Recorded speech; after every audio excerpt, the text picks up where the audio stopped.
So moving on from the black horse to this horse, what you need to do with this horse is you need to keep this a little bit more up together, because what this tends to do, it loves to spread itself. It keeps the canter stride the same, but it likes to spread itself through its body. So what you've got to do as a rider, lots of half halts down the rein, so you get the horse together. So when it gets to the jump point on the takeoff stride, that it's on its hocks, not that it's on its forehand. When it gets that head and neck a long way away from you, it gets on the forehand, and this is why it hits the fences down. What you need to do is make sure the horse is on its hocks, so when it gets to the takeoff stride, it takes its time to jump around the fence, not that it jumps at the fence.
When we started over the pole exercise, you did this exercise very good, and you can see that how much the horse has come on since we've been training together.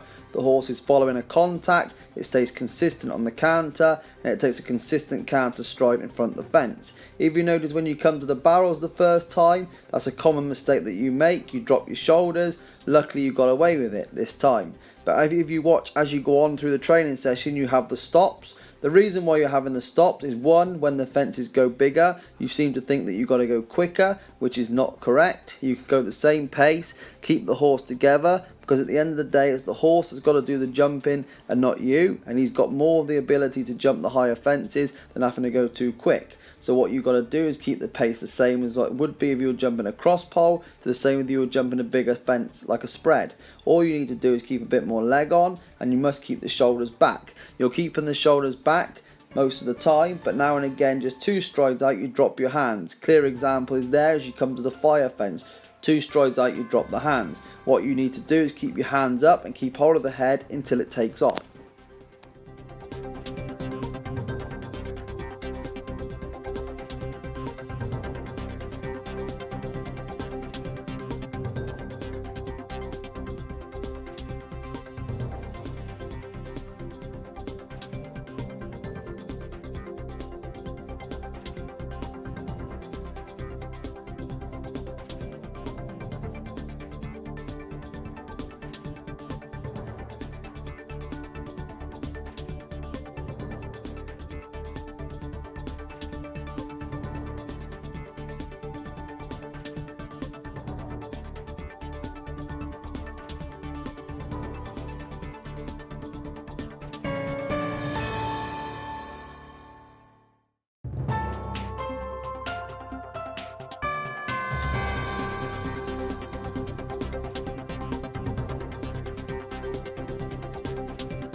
This pony is a very lovely, sweet, genuine pony, and I like it a lot. What you've got to do now is, if you notice as you go over the poles, it gets a little bit flat-footed in its canter. What I mean by that is, as it canters over each pole, the canter gets strung out and more closer to the floor. What you're looking to do is keep it like a basketball, so it's nice and bouncy as it goes over each pole. As you link the fences together, again, common mistake that you make is your reins get long, so you must concentrate on keeping those reins short. But what we're looking to do with this pony is get him that he can follow one jump to another and keep a nice active canter, because his jump is very good, but when you let the canter get a little bit slow and hard work, then he finds it hard to make the same shape because he lacks a little bit of blood. So what he needs to do, because he lacks a bit of blood, you need to generate his blood with lots more leg. If you notice, like when you come to the double, if you had a bit more canter going in, you'd have made the one stride easy and jumped out without having the problem.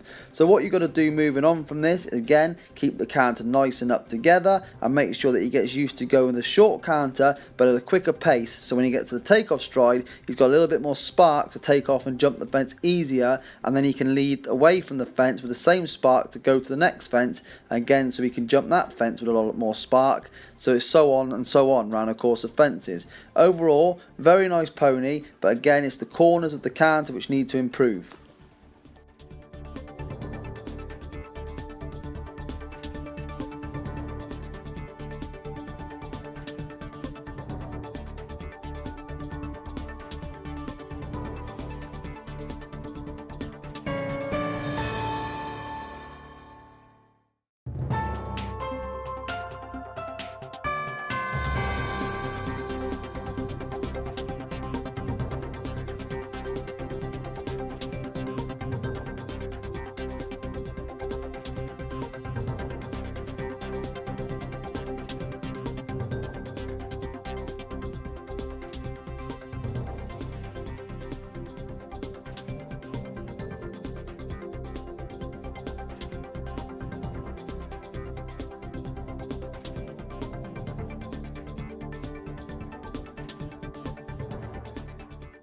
You can quite easily say today was a mixed training day. I think the horse was feeling very stiff and you were feeling quite under par. But taking the positives from this exercise, you can watch this video back and see what he does wrong very clearly. If you notice, he's very crooked through his head and neck, and what you tend to do is you tend to pull with one hand and leave the other hand open. What this does then, it allows the horse to bend his head one way and twist his body the other. So what we're looking to do is try and keep him consistent in the canter, so he canters dead straight to and from each fence with a jump in the middle, not that he's twisting his body. And when he lands soft in the bridle and canters to the next fence, again being bang smack in the middle. If you go back to the exercises that we were doing through the winter when we were cantering in the outdoor school, we were working on keeping the canter as level as we could from pole to pole. If you remember, we had 3 poles in a line, and we were trying to keep the horse as straight as we could with guide poles.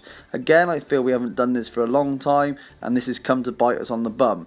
But overlooking all, what we've got to do is work on the positives, and we know what needs to be fixed, and it is easy to be fixed, but we just need to work on it on a one-to-one basis. If you notice, as you went down that line down there just then, you were pulling all on the right rein, so the horse was very crooked all the way down there. Not once did you try and adjust the problem and bend him to the left to put the body weight to the inside and keep the horse dead straight.